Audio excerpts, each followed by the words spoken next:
Muitas pessoas do canal me perguntaram: tenho uma coleção de selo, me ajuda a vender? O que eu faço? Dá orientação.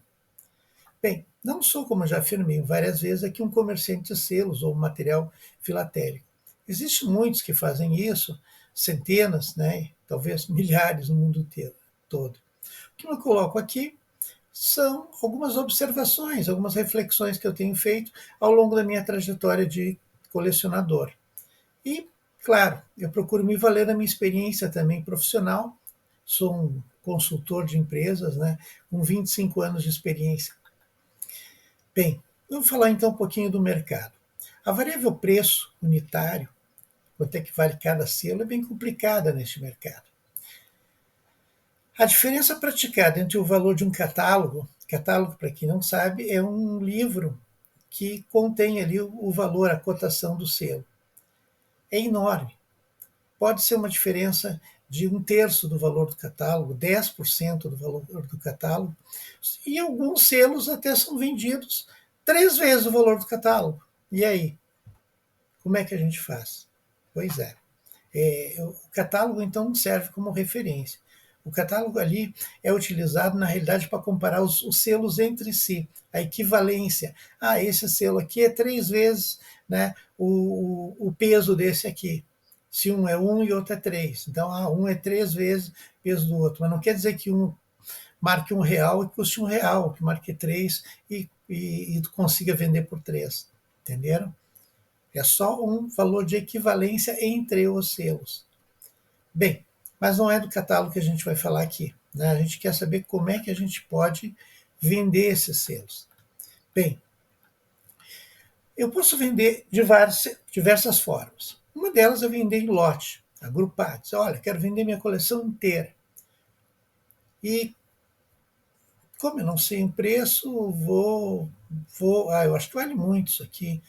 Meu pai, meu avô colecionou durante muitos anos, tal, então eu quero R$ 10.000 pela coleção. Ou seja, tu não sabe o que está vendendo e tu coloca um preço absurdo, não vai vender. É só para se desiludir depois, dizendo, tu vê, me deixaram, né, porcaria aqui na minha mão, não consigo me desfazer disso. É um monte de pedaço de papel inútil. Então, não vamos subestimar, né, dizer, olha, também não vale nada. E também não superestimar, achar que tem um tesouro na mão. Tesouros são muito raros mesmo.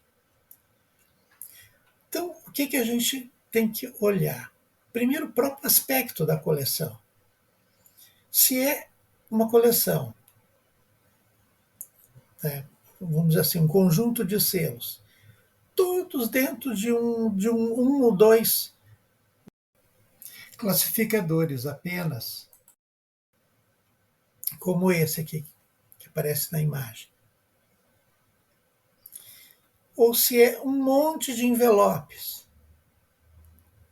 todos com selo dentro, alguns marcados, outros não. É bem provável que essa coleção não tenha um valor muito elevado. Por quê?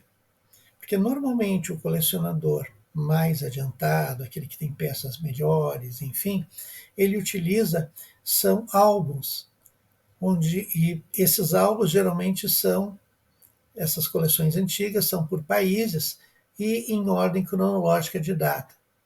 Então, essa já é a primeira observação que você tem que fazer na sua coleção. Essa coleção, como é que ela está disposta? Não, é um álbum, tipo esse aqui, ó, da foto. Tá. Ele está em ordem de data. Aí vamos olhar as datas que estão ali. São datas antigas. O que é uma data antiga? Se eu sou um jovem, no meu caso, né? Mas, eu tenho selo desde 1990. Não tem nada, né? Eu tenho selo desde 1950, 1930. Não quer dizer nada. Por quê? Porque são períodos que tem muito selo, né? Se for o Brasil, né, foram lançados aos milhões. Então, também não é garantia que tu tenha nenhum selo muito relevante. Vai começar a ficar interessante se eu tenho selos lá da década de 20, do século passado, né? 1920, 1910. Se eu tenho do século XIX, o primeiro selo foi em 1840, então, que é o Penny Black inglês. Mas tem 1843, aqui os primeiros do Brasil, 1844, 45, e aí por diante. Então, esses primeiros selos aí já começam a ter né, uma possibilidade de tu ter um valor melhor. Não quer dizer que tu tenha. Tá? Não estou dizendo que só porque o selo é de 1890 que ele é valioso. Não, depende. Mas já é um indicativo, já é uma consideração que você pode fazer se os seus forem nesse período. Selos acima de 1945, pós-guerra, provavelmente são selos com um valor inferior. Pode ter um que outro, mas não é essa a questão. Outra coisa, muitas vezes o selo é valorizado porque ele tem um pequeno defeito de fabricação. Isso dificilmente vai conseguir identificar. Se é do Brasil, ainda tem um catálogo que marca esses defeitos, né? Mas também tem que achar o comprador necessário que vai querer comprar esse selo. Então, é um mercado muito restrito.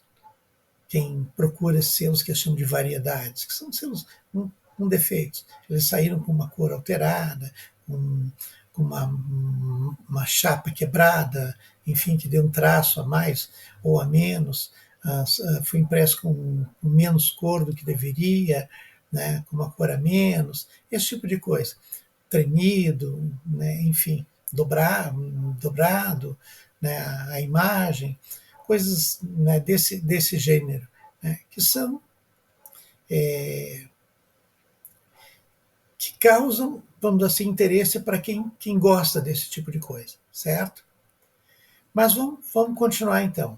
Então, eu tenho um lote de selos, eu olhei ali a condição dele, vi como é que ele tá arrumado, né? Vi que é através de um álbum, ou é um monte de classificadores, uma quantidade grande, os classificadores estão em ordem de data também, e esses classificadores são separados por países, tem muito selo de um determinado país, não é um pouquinho, 2, 3 selos de cada país, só acondicionado em 2, 3 classificadores.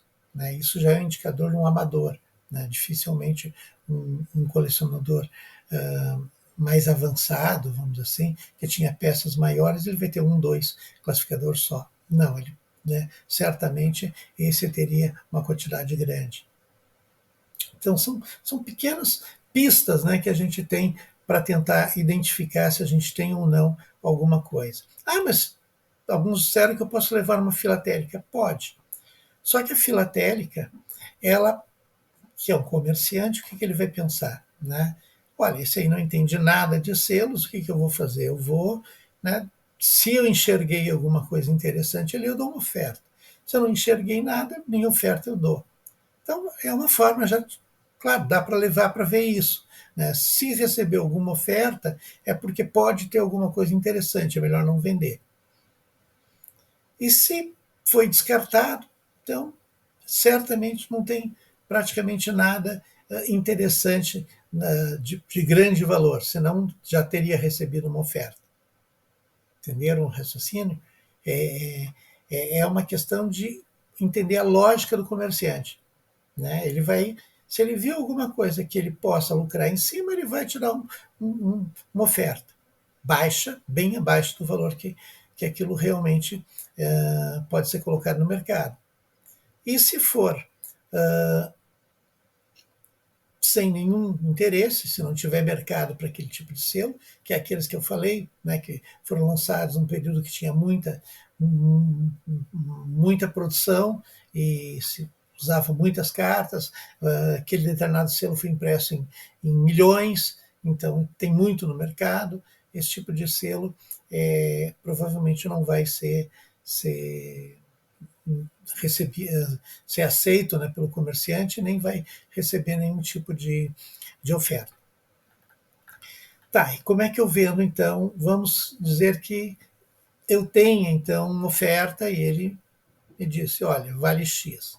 Então provavelmente vale bem esse X mais alguma coisa.